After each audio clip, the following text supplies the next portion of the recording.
राम राम मित्रों, हूँ राजेश गोंडलिया। सर्वे मित्रों ने जय श्री राम। मित्रों तो मित्रों आज आपणे આપણે બાગાયત ખેતી એમાં આપણે આંબાની વાત કરવાની છે।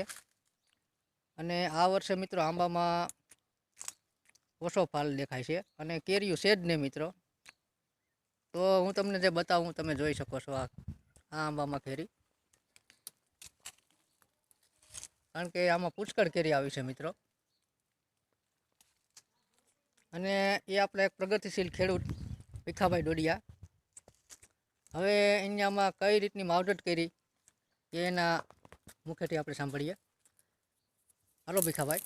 હા હા હા ભાઈ, આમાં ઓર્ગોનિક બધું ખાતર, ઓર્ગોનિક દવા, લીમડો, ગળો, આંકડો, ગૌમૂત્ર, ગાયનું છાણ, એ બધું ભેગું કરી એક બેરલની અંદર એનું મિશ્રણ કરી અને પછી રાખવાનું અને છંટકાવે એનો કરવાનો, પાણી સાથે આપવાનું।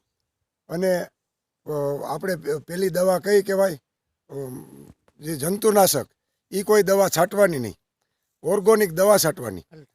અને ઓર્ગોનિક દવાથી આ કેરી પણ એવી મીઠી થાય અને બગડે પણ નહીં, ફર્સ્ટ ક્લાસ કેરી થાય। આ સાલ અમારે પાણી નથી, પાણી ઓછું છે, બાકી તો કેરીમાં કંઈ ઘટે જ નહીં। કિલ્લામાં 2 જ કેરી તરે એવી કેરી થતી।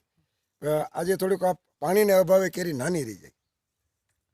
ચાલો મિત્રો, તમે આપણે ભીખાભાઈના મોઢેથી સાંભળ્યું કે તે ઓર્ગેનિક ખેતી જ કરે છે અને તમે કેરી પણ જોઈ શકો છો। આ નાની એવી ડાળ છે મિત્રો, એમાં તમે કેરી જો 10 થી 12 કેરી તમે જોઈ શકો છો કેરીમાં ફાલ। તો મારી દરેક ખેડૂત મિત્રોને કે તમે ઓર્ગેનિક ખેતી કરો, જેથી કરીને આપણી જમીન પણ જળવાઈ રહે અને ઉત્પાદન પણ મિત્રો સારું મળે। તો મિત્રો તમે ઓર્ગેનિક ખેતી કરો એવી અમારી સલાહ છે। તો મિત્રો અમારો આ વિડીયો જો તમને ગમ્યો હોય તો અમારી ચેનલને લાઈક, સબસ્ક્રાઈબ અને શેર કરજો। જય શ્રી રામ મિત્રો।